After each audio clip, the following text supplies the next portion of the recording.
let's jump right into it. I have a brand new guest here, and I'm gonna let him introduce himself. Welcome. Hi, my name is Franklin Edwards. I'm the owner of Franklin Helper Children's Books LLC, and I'm blessed to be here. Thank you for having me. Yes, now tell us about your business. Right, so my business is a for-profit. We're LLC, and just all my books that I've written myself, they help kids deal with different social and emotional obstacles such as racism, bullying, just being yourself, and stuttering, and I have many more books coming out.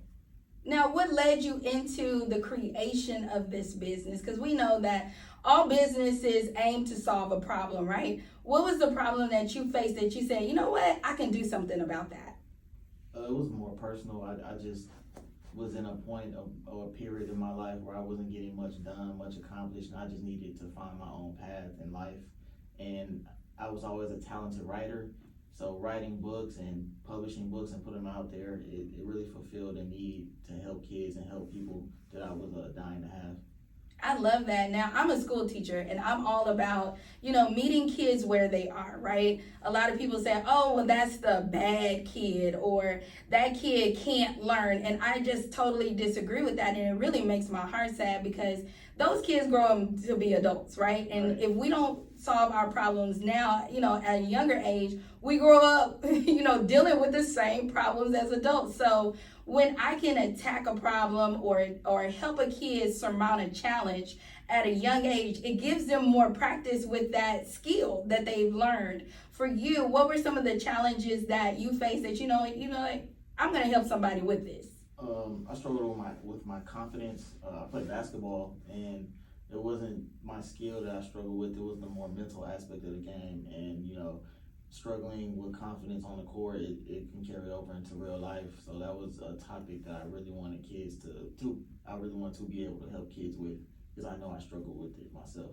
Now you say you're a writer. What is the thing you like to write about? Because I'm a writer too. So we got a lot of commonalities here. I love it. Right. I like to write about any topic that children or people in general have a tough time overcoming or just struggle with. My next book is going to be a poetry book, and it's just about topics of life that people, deal with, like crying. Like in the Black community, I feel like Black men feel like it's not okay to cry. You got to hide your emotions. So I'm writing about just crying, just friendship, just any topic that I feel like can help people. That's probably my favorite thing to write about. Now I love that. Now, y'all hear me talk about Braylon all the time. If y'all don't know, I have 2 kids. One is 20, he's grown and gone. And then I have one, he's 9, and he's trying to figure out manhood at 9. And he came to me, he's like, Mom, can I talk to you? And I'm one of those moms, we can talk about anything. Right. Now, you might be sweating bullets, but I'm going to be fine. So he sat down and his shoulders just drooped, right? And I was like, oh gosh, now I'm thinking, can I really solve this problem? Because it seemed like this would be best suited for a man. But I said, no, he came to me. I'm going to see what's going on, how I can help. So he's like, if a boy falls and hurts themselves, no one will come and see if he's okay. But if a girl falls, her friends will come and see if she's okay. And he said, I just don't understand that. Why can't boys be helped too? I said, well, son, if you're that guy and you see your friend fall and he hurt himself, go be that guy to see if he's okay. Because he was thinking, well, if I go, is that, am I weak? And I told him, I said, if it hurt, it hurts. If you need to cry, cry. So when you said that, that is a very real issue, especially in the African American community. And it's affecting kids as young as 8 and 9. Right.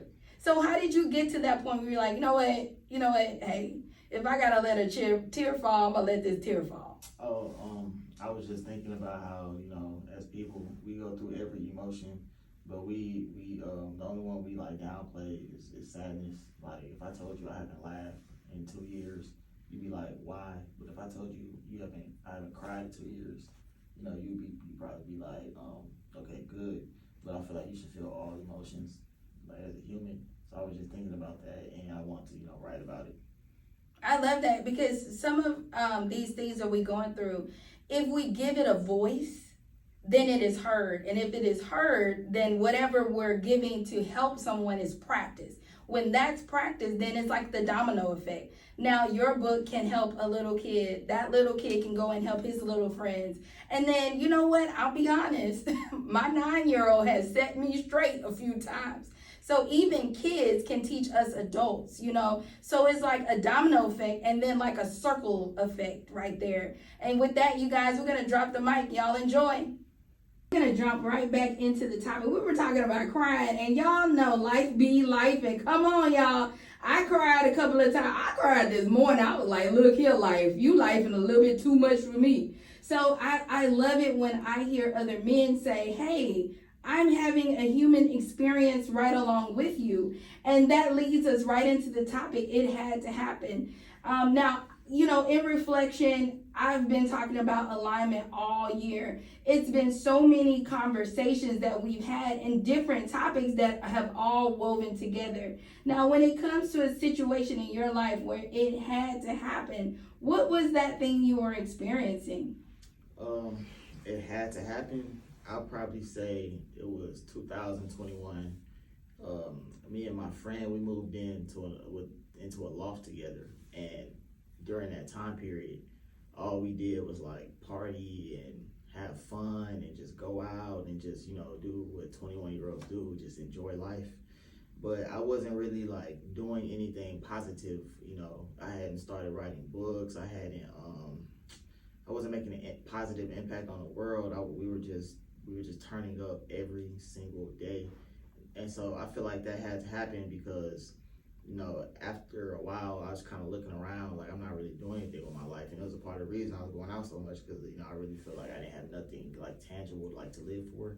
So if that wouldn't have happened, I wouldn't have sat down and been like, man, like I should probably do something. And I probably wouldn't have started writing those books. So I think that like 5-6 month period, you know, my friend had to happen in order for me to become an author and, you know, make an impact positively on the world, because I wasn't doing nothing, but we were just having fun and wasting time. Looking back on it now, it's a waste of time because, you know, hindsight is always 20/20.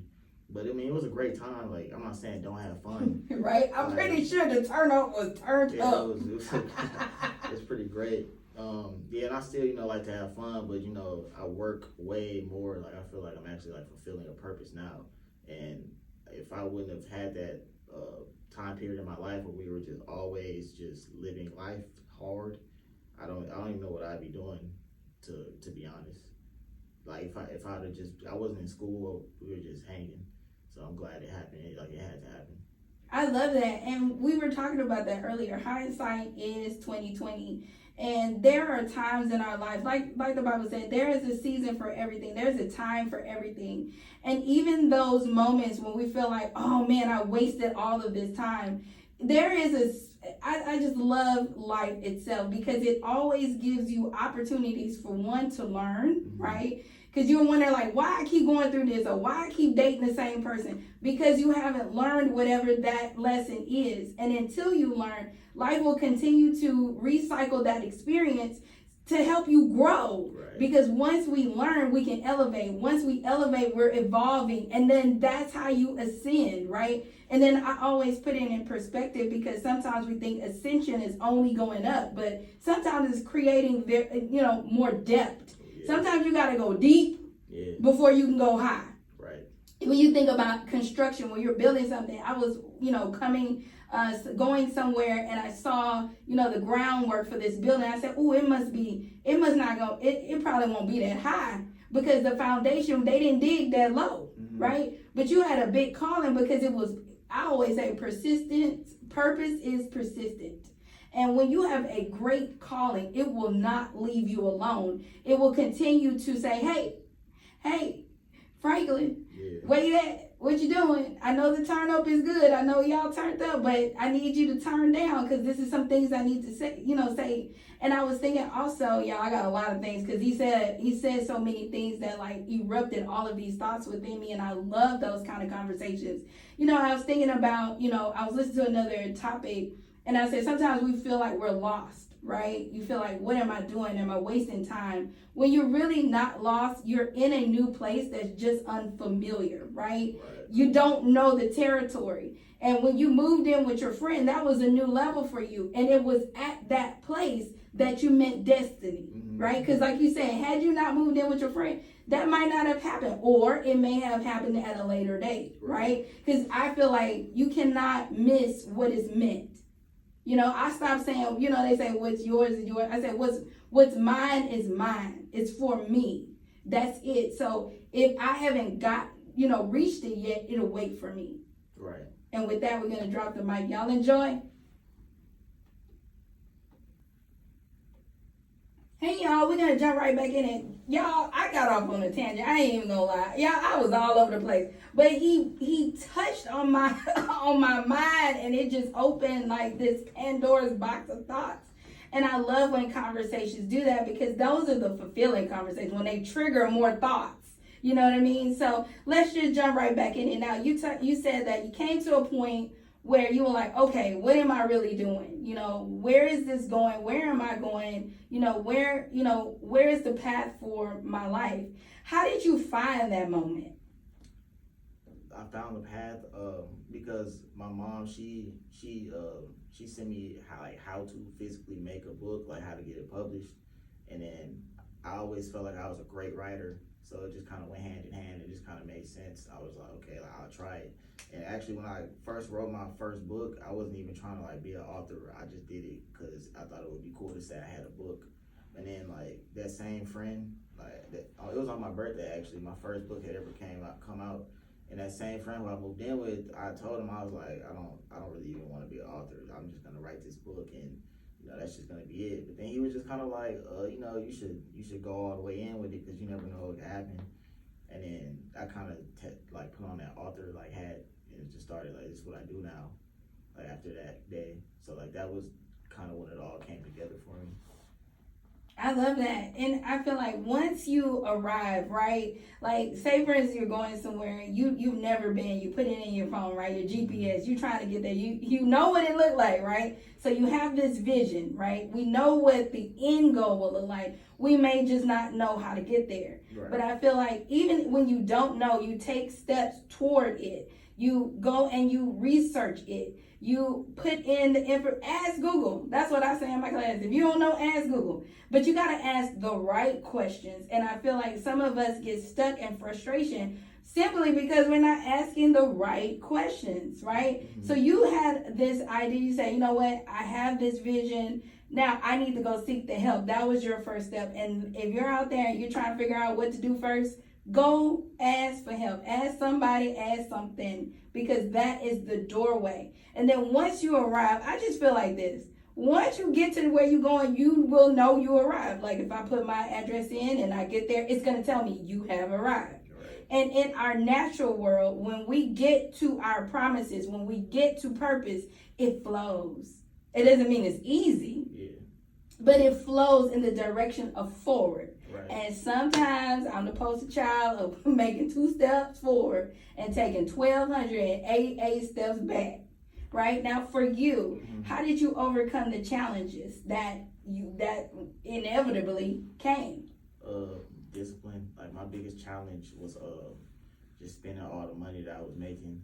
I think I just found out recently that just without discipline and just being careless, I wasted about $21,000 on just life, just living, partying, and going out and stuff that isn't gonna progress my future. So those first challenges, it was just discipline, self-discipline, things that you should be doing. You just stop doing them. Doing the right thing when no one's watching, that type of stuff. That is a real principle, because my son, same son, y'all, he's like a little old guy, like an owl, right? He's like, I don't know how you sit in silence. It's just so quiet. And I was like, sometimes you need to be in a quiet place so you can hear that correction, right? If it's self-correction or your creator correcting you, whatever you believe in, at bare minimum, you should be able to self-correct. And if you can't hear yourself say, no, Shantae, no, Franklin, that is not the right direction. you get a feeling. We all know right from wrong, right? Yeah. So like you said, you wasted thousands. I did that in my first business. When I look back, I was like, why would I spend all that money on centerpieces and nobody even cared? They didn't even know what color the flowers are when they left. So, hindsight again is 2020. Now the thing about that is, what did you learn? Because that is the next question. Now, once you figure out, okay, I have to correct this, it's actually the application of it, the learning process. So how is that learning process just kind of self-correcting yourself to get in that alignment with your destiny? What did I learn? I learned that what did I learn? I know what I learned. I don't know how to say it. Like, I learned, I guess, self-control. Like, it's okay, I'll edit it. Okay, cool. There's you don't need to. That was a good question. I don't know. Okay, let me rephrase. Yeah. Let me rephrase. I forgot what I was even saying. All right. Basically, I learned it's okay. Here, pull the mic up. Okay. Like this. Mhm. Basically, I learned it's okay to be boring. You don't always have to go out, be entertained. It's okay to just grind and grind and grind and just stay low key, keep people out your business. Just stay in the house and get money and stack it and save it and don't do nothing else. It's okay to do that because young people, we like to spend our money even if we can't afford to. Just going out and doing stuff. But yeah, I think the biggest thing I learned is you don't got to do all that. Just stay in the house because it's free and be bored while you just stack, for your goals in life. That's probably what I learned. Trust me, old people know that one too, because my couch. But I be like, I don't want to deal with you today. But that's a good principle, and I wish I could have went back to 30-year-old version of me and said that. You don't have to do all of that for people to have a good time. You don't have to spend money on that for them to be attentive to what's going on. Mm-hmm. Now I will say I don't compromise, quality for, a quick result, right? So sometimes you have to take the long way, right? Yeah. Delayed gratification is what you're talking about.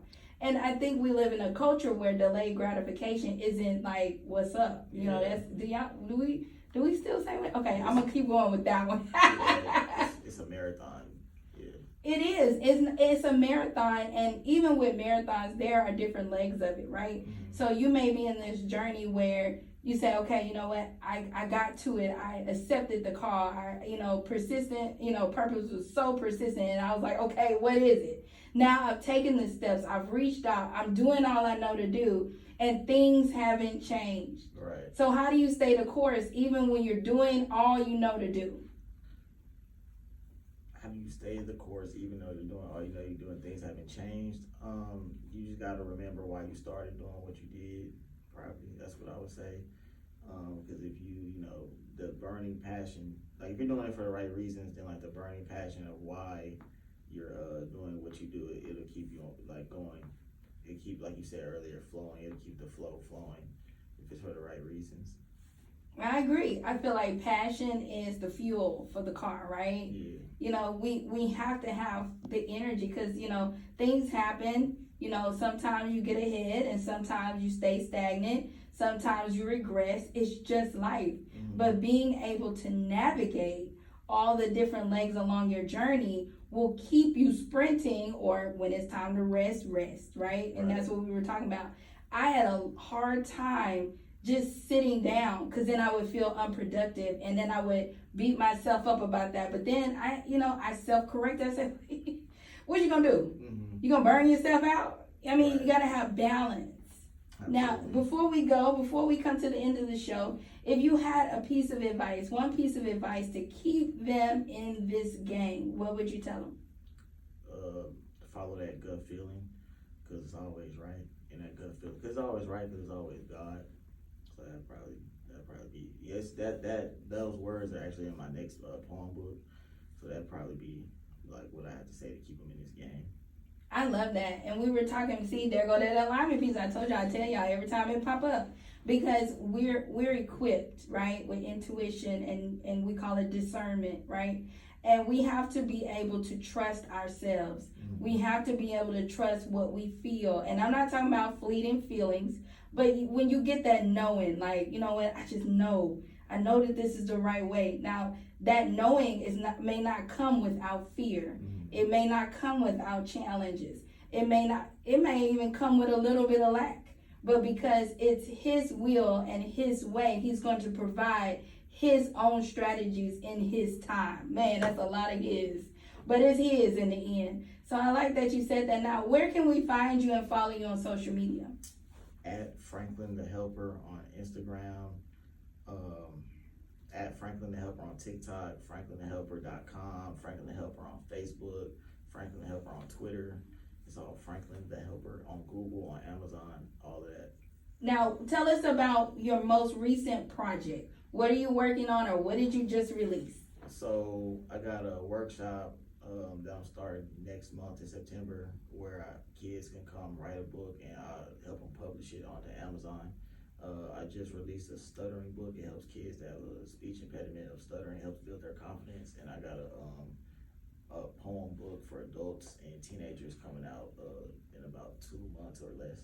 All right, awesome. So you guys make sure you go follow him and support him. Thank you guys for tuning in every Saturday at 1 o'clock Central Standard Time. Remember, you can catch us at www.mixtalkmedia.org. Shout out to Fluent Radio. We are streaming live in Chicago. Bye, y'all.